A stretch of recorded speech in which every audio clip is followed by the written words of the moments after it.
Même si moi j'ai grandi dans un milieu rural, j'avais pas forcément conscience en fait des difficultés. Je savais pas qu'un agriculteur se suicidait tous les jours en France, que c'était voilà, donc j'ai découvert comme ça des chiffres totalement alarmants et terrifiants. Quand j'entends que 200 fermes par semaine disparaissent aujourd'hui en France, c'est plus que flippant en fait. Donc bah, l'aberration aussi que des jeunes qui ont des projets ambitieux et qui ont envie de s'installer n'arrivent pas à trouver de terre, parce que souvent les terres sont trop grandes au niveau de la superficie, on fait face à une industrialisation qui est terrible, et que si on n'a pas envie que nos enfants aient de la merde dans leurs assiettes, il faut que nous, on prenne les choses en main en fait.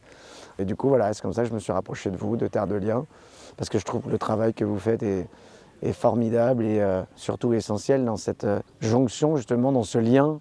ultra nécessaire entre des générations qui se terminent, qui arrêtent, et une jeune génération qui doit exister et qu'on doit aider à pouvoir exister en fait. Grâce à Terre de Liens, par exemple, les gens, ce mouvement citoyen, en fait, grâce aux dons, peuvent permettre de racheter des terres et de les garder dans un modèle agricole, qu'elles ne deviennent pas des golfs ou alors un truc de chasse. Il y a une charte chez Terre de Liens qui est très importante, c'est que les agriculteurs qui s'installent en bio, avec une agriculture plus que raisonnée et donc avec un vrai souci de préservation de l'environnement. Et pour toutes ces raisons, je me sens très très proche de l'action de Terre de Liens. Si tu ne sais pas pourquoi c'est agréable de se rapprocher des paysans, serre-leur la main, tu verras.